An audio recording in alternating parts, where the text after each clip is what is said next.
Now, on 105.9 FM and streaming worldwide on the WMAL app, O'Connor and Company. Good Tuesday morning to you at 6:07. This is O'Connor and Company. We're getting you started with all the news you need to know to get you on your way. I'm glad that you let us be a part of your morning routine. Thank you so much.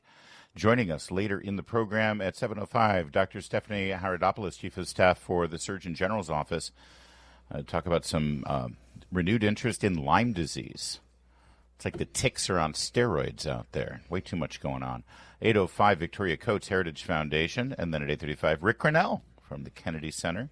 And Parts Unknown. It's Larry O'Connor with Julie Gunlock. Julie, good morning to you.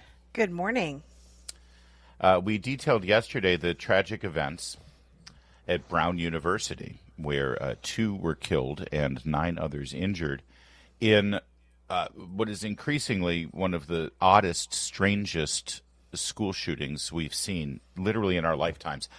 There's just something not quite right about this story, and I don't know if it's because law enforcement are purposely withholding information because they're in hot pursuit of the murderer. I just don't know. But let me detail, I think, everything that's sort of weird about this. First off, we're used to seeing a school shooter situation, Julie. Sadly, we've become accustomed to it. They all sort of fit the same pattern. It's an individual who wants to sort of make their final mark. They're going to shoot as many people as they possibly can, go through the building and just randomly picking off anyone that they can see. And eventually they'll get killed by cops or they'll kill themselves. And again, I'm not trying to be sort of perfunctory about this, and it's horrific, it's terrible, but it is a pattern. We have seen it ever since Columbine. This is how these things occur. Very rarely does a school shooting look anything different than what I just described. Until this one. Very rarely do you see a school shooter who goes specifically into one room, shoots the people in that room, and then leaves. Leave in a way where they don't want to be detected. Nonchalantly walking through the campus. We've looked at this video. I'll get to the video in a second. But that's odd right there. All right, number one. Number two, Brown University administrators and law enforcement had somebody detained. They eventually released that person. Now, up until the moment of the apprehension of this one individual that they detained, they had the whole school on lockdown, shelter in place, be careful, there's a murderer loose. They held the person who was detained. They released the person who was detained. Then they basically said, there's no further danger. I mean, yes, Brown University, because of the tragedy, they've ended the semester. Students are free to go home now. They'll figure out. I think there were still a couple of final exams to be taken care of, obviously, to deal with that. But they haven't been released out of some danger to the individuals. There is a murderer on the loose. And yet law enforcement is not acting like there's an imminent threat, right? I know. It's very strange. Which is very strange. And you talked about this also yesterday, about the number of cameras on the campus. And yet they have almost no. I watched the cover. They have like 2 videos. Right. And there's almost nothing that you can get from those videos. The video. So there are over 800 cameras on campus. The students years ago, like a couple of years ago, were complaining that there were so many cameras on campus. It is one of the most surveilled campuses in North America. The only 2 videos that they've been able to release, it's the quality of. It looks like those old scratchy 8mm videos of Bigfoot from the 70s. Someone compared the pictures from these cameras to the pictures that are coming back, from like space. From the Mars lander. Right. Which is in like perfect high definition. Those are clear. Right. Yeah. Right. Yeah. On Mars, you can see the texture of the rocks, but here it's basically a fuzzy image of some creature walking upright on their 2 hind legs, dressed in black. That's the other thing, dressed in black, head to toe, which, yes, people dress in black head to toe, but if you're going to kill somebody dressed in black head to toe with a black mask on, you're either an assassin who is just trying to kill, specific people and then get away with it, or you're Antifa. The timeline is bizarre. I mean, everything about this is strange. Excuse me. There's also this. I saw this headline from earlier this year. Brown University. College Republicans at Brown University. Here's the headline. College Republicans at Brown University, based on a poll, said that they were scared to reveal their political views on campus. Specifically, Brown University said this. The poll also showed that 6% of the people at the Brown University campus held conservative Christian right-of-center ideas. 6%. Those are the ones that admitted of the respondents, yes.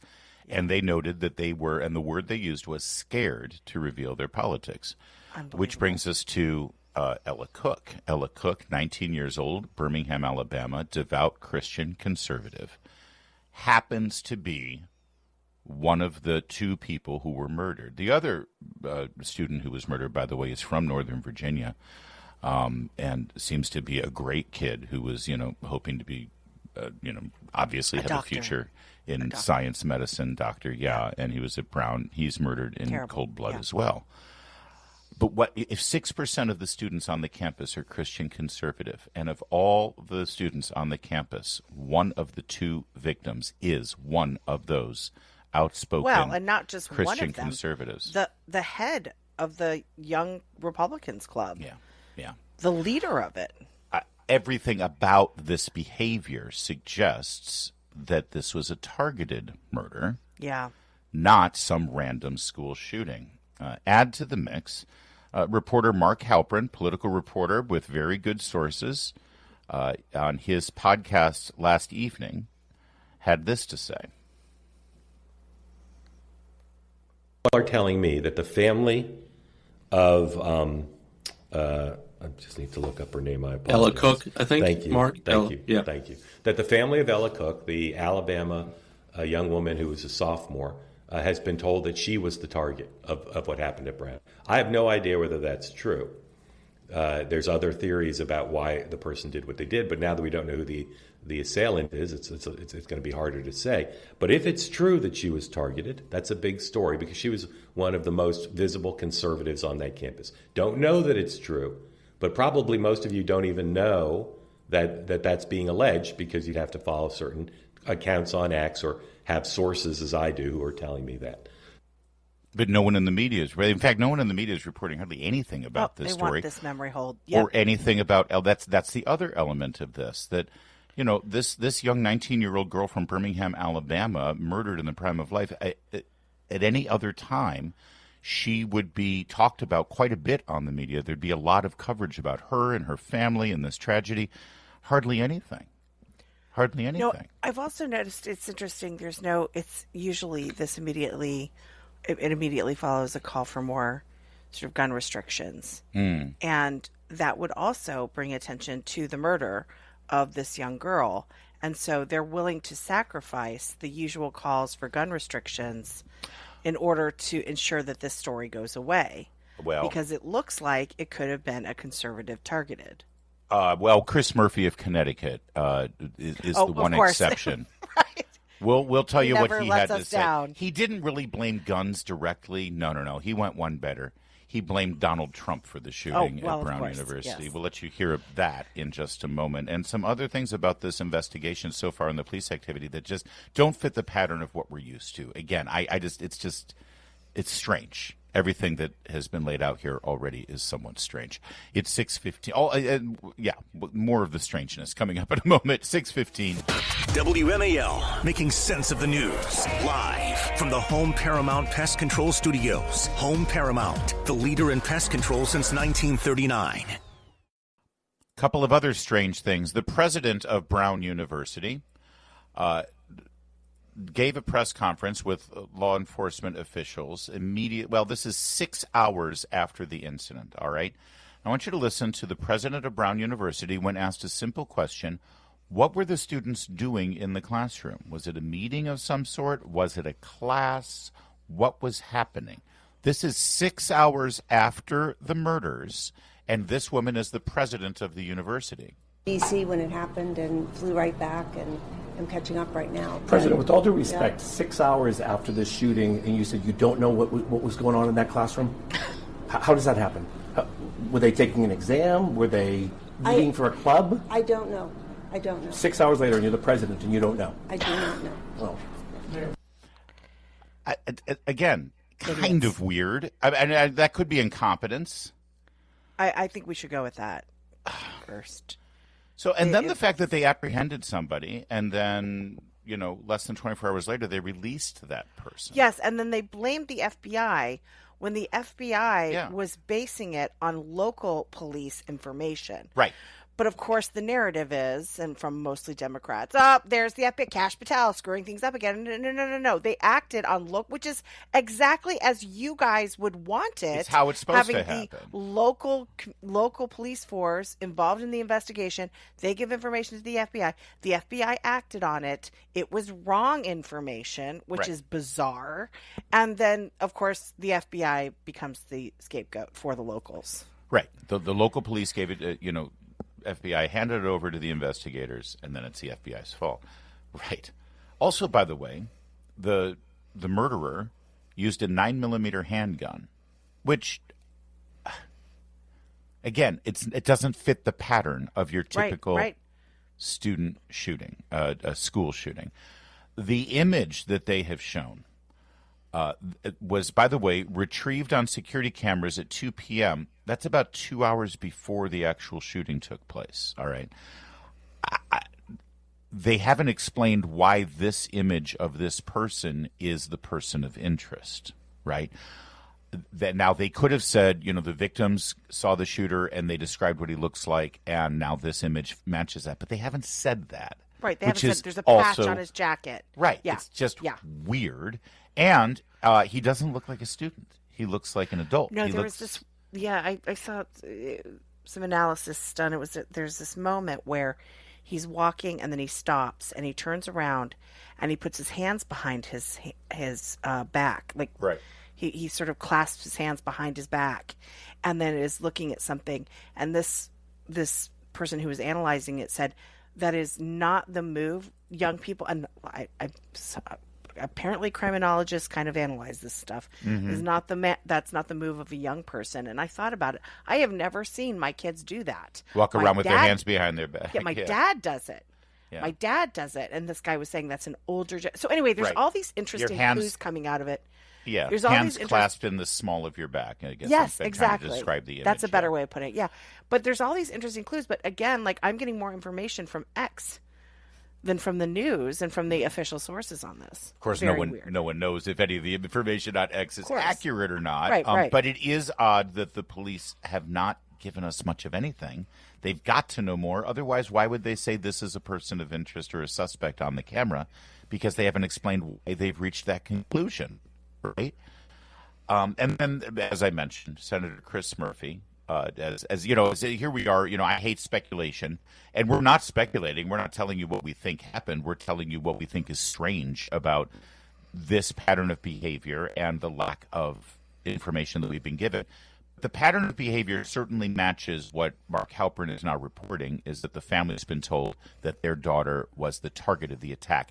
That also explains why there isn't now this, alert amongst every, because otherwise you would think every student at Brown is a potential target right now. There's a crazy school shooter madman on the loose. He's just shot 11 and we haven't apprehended him. But instead it's like, it's go about your business. In fact, the mayor is saying everything's safe. Right. She's saying the city is completely safe. If this young girl was targeted, that's an assassination. Right. If they are saying that everyone is now safe, it's a de facto admission that the killer did what they intended to do, and there's no danger to anyone else. Yeah. Right? Yeah. All right. And so, meanwhile, in the hours after the shooting, Chris Murphy, senator from Connecticut, he knew exactly who to blame. Not shocking, because over the last year, President Trump has been engaged in a dizzying campaign to increase violence in this country. He is restoring gun rights to felons and people who have lost their ability to buy guns. He eliminated the White House Office of Gun Violence Protection, and he has stopped funding mental health grants and community anti-gun violence grants that Republicans and Democrats supported in that 2022 bill. So he has been engaged in a pretty deliberate campaign to try to make violence more likely. There you go. Donald Trump has been engaged in a deliberate campaign to make violence more likely. It's nauseating doesn't quite describe how odious that individual is. Well, he is an absolutely odious individual. It is 6:23. Now on 105.9 FM and streaming worldwide on the WMAL app. O'Connor and Company. It's 6:37. Good morning. This 16th day of December. It's O'Connor and Company. Coming up at 7:05, Dr. Stephanie Haradopoulos, Chief of Staff and Senior Advisor to the Surgeon General. 8:05, Victoria Coates, Heritage Foundation, talk about the worldwide terror attacks that we're seeing right now during the holidays. 8:35, Rick Grinnell, Kennedy Center. Larry O'Connor with Julie Gunlock right there. Good morning, Julie. Good to see you. Good morning. Are you ready for New Year's? Forget about Christmas. Are you ready for New Year's? I need to focus on Christmas right now, but I know we're talking about New Year's, but I have to focus on Christmas cookie baking. Okay? It's where I am. And wrapping. Oh my God. You are a little tightly wound right now. A little tightly wound. You need to let it go. You're like a Mexican state legislator. That's why I hauled all my wrapping paper into the studio this morning. I was wondering what was going on. Nice bow, by the way. Thanks. Yesterday we told you that Paris had canceled their New Year's Eve concert and celebration on the Champs-Élysées. This, of course, is the... Did I say it wrong again? You're ridiculous. Say it. Say it so I can say it. Say burrito. Burrito. I have to. It's the only way I can do it. All right, so go on. they canceled the concert. They're going to do the fireworks, but you're all just supposed to stay home and sit on your, little balcony or something. But they used to have like 1 million people gather along the Champs and enjoy the champagne and the escargot and whatever else they do there with their hairy armpits. And they had the whole light show on the Arc de Triomphe and all that jazz, and they canceled it. They canceled it because here's the thing. When you assemble in large numbers to celebrate Western civilization and a Western holiday like Christmas or New Year's, well, you're just setting yourself up for a terror attack. You asked for it, man. Exactly. You can't do that. Come on. Can't do Don't that. you understand what's going on Don't here? make it easy for them. In Germany, they thwarted a Christmas plot, a terror plot against a Christmas market. You know, we say the Christmas market in Germany, and you always just think it's like a little flea market where people sit there. No. You know, these things are extravagant Christmas celebrations. No, yeah, there's a bunch of Christmas markets around the D.C. area that people go to. It's like, a half a block big, right? No, these are massive, and as you say, extravagant. Oh. I mean, they're setting them amazing. up for months. It's incredible. Yes. And the Christmas market was the target for a terror attack, a radical Islamic pro-Palestinian ISIS-affiliated terrorists. They thwarted that one in Germany. But then when you look at the Christmas markets now in Germany, there's bunkers everywhere. They have all of these concrete pylons surrounding them because they're trying to stop a mad Islamic terrorist from crashing into it with their car to murder as many Christians as possible. There's no other way to describe. They're covered in and they've got police everywhere. Yeah. Because they're constantly scanning the crowds to see if anyone's walking in there with a gun. Like it's terrifying. So this is the height of Western Judeo-Christian celebrations. We're in the midst of Hanukkah. What did we see in Sydney, Australia? Right, and then we've got Christmas coming up with the Christmas markets. What are we seeing with these thwarted terror attacks? And now for New Year's in Paris, they've canceled their celebrations. And just yesterday, the FBI arrested terrorists involved in plotting a New Year's Eve bombing in Los Angeles, California. Kash Patel put out a statement on it. They disrupted a credible, imminent terrorist threat and arrested 4 individuals. They were part of what they call the Turtle Island Liberation Front, an extremist group motivated by pro-Palestinian, anti-law enforcement, anti-government ideology. By the way, the 4 people are American-born terrorists who just hate Israel and wanted to blow people up in Los Angeles for they had a coordinated IED bombing attack for New Year's Eve, targeting 5 separate locations. Oh, Turtle Island, by the way, Turtle Island Liberation Front. Do you know what Turtle Island is? I do not. Turtle Island is what allegedly these terrorists believe the natives, the indigenous peoples, refer to as the North American continent. Because, according to her, the indigenous natives of our continent believe that it looks like a turtle from above, which, of course, lends one to wonder, when exactly did these Native American indigenous people go orbit our planet in space so they could see what the North American continent looks like from above? They haven't quite figured that part of it out. Don't ruin it. But that's Turtle Island Liberation. Turtle Island is North America, and they want to liberate North America from, us. So that's the FBI's thwarted terror attack in Los Angeles. But these terror attacks or attempted terror attacks continue relatively unabated. And that's why we're going to speak with Victoria Coates coming up at 8:05 from Heritage Foundation. She used to work in the Department of Homeland Security and actually the National Security Council, I believe, under President Donald Trump in the first term. But I have a bad feeling about this Christmas season, considering the number of attacks that have been thwarted, and considering the Hanukkah attack in Larry, Sydney. I mean, just hearing what you've said here, they've already done their job. To some degree, they've succeeded, because I'm nervous too. Yeah. And so are you. And there's a number of people who are going to stay away from these things. And then you look at the changes that they've had to make in Germany to the Christmas markets with these barriers and filled with police officers, walking around making sure that nobody is suspicious, right? Yeah. You think about the cancellations in Paris, right? They've done it already. They have succeeded in changing things. Yeah. And they have scared us. It's why they call it terrorism. They want you terrified. So that, to me, is what's so sad is, we don't need a big boom. They've actually already changed our culture to one of fear and hesitation. And, okay, I think I'm going to stay home to avoid any kind of risk. You're right. And it's because the terrorists are in these Western countries. They're in France. They're in Germany. They're here in America. And they didn't sneak in. The government is not vetting. The government is letting them in. We invited them in. And if you dare to raise any objections and say, well, these people are marching in our streets saying, pro-Hamas slogans and trying to destroy Israel and calling America the great Satan, this is wrong, this is bad, this is not who we are. You're met with people condemning you. And they say, no, those people who are marching in the streets and screaming that's our strength. Diversity is our strength, don't you see? Mm-hmm. It's 6:43. WMAL's Vince Colonnese, weekdays at noon on 105.9 WMAL, making sense of the news. Don't forget to check for ticks.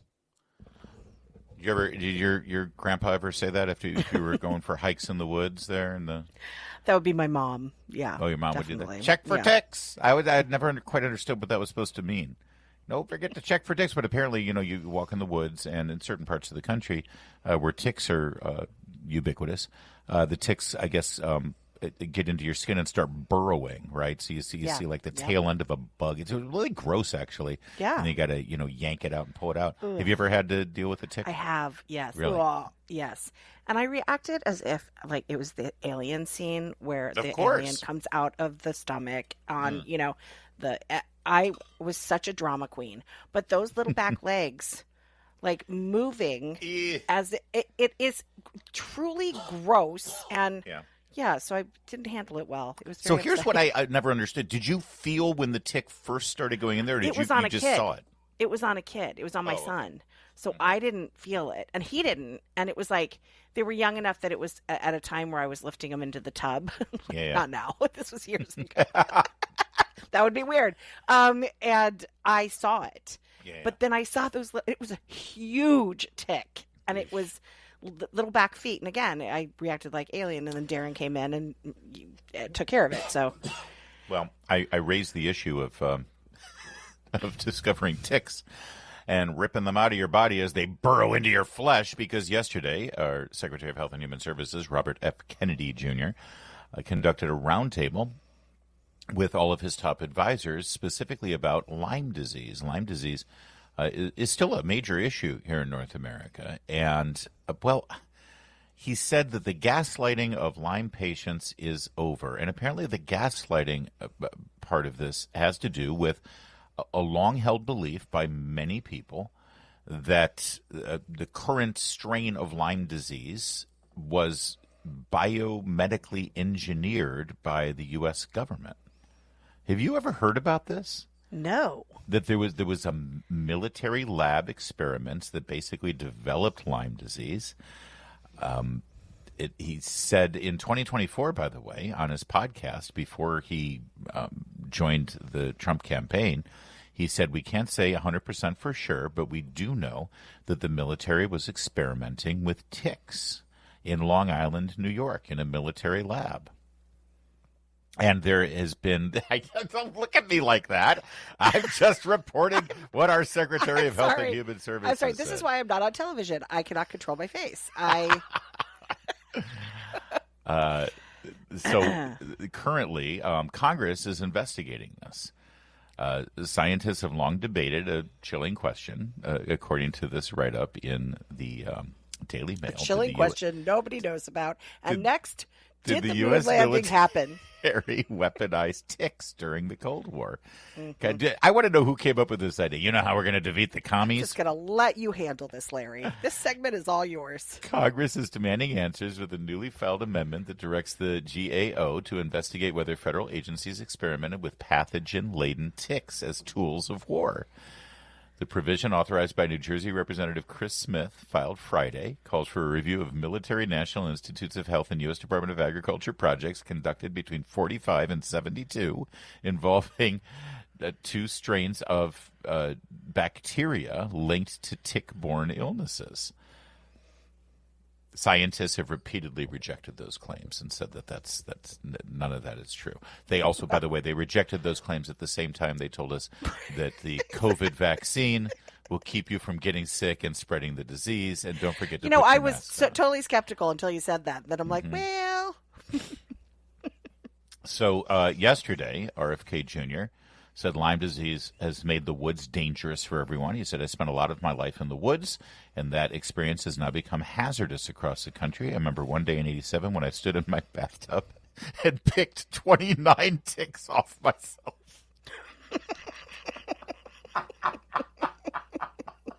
I'm sorry, but there's something about the fact that he counted them and had that many. I can just see him in the bathtub. Also, was he walking 17, naked?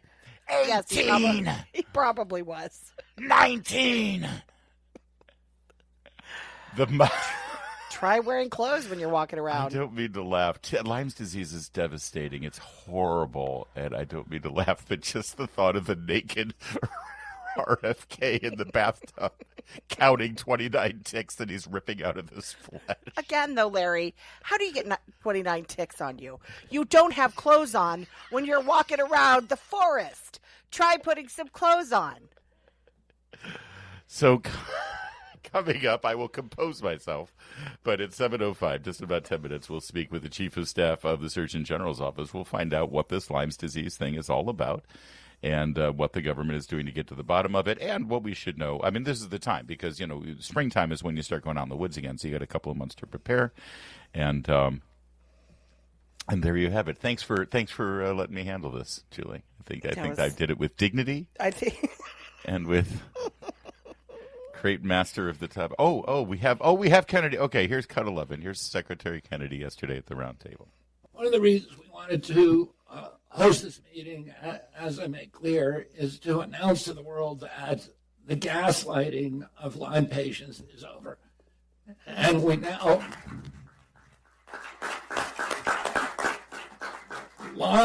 Incidentally, Lyme and COVID are the numbers 6 and 7, respectively, chronic diseases in this country. Okay, it's a serious subject, and I expect you to handle this seriously. And check yourself for ticks. It's 6:54.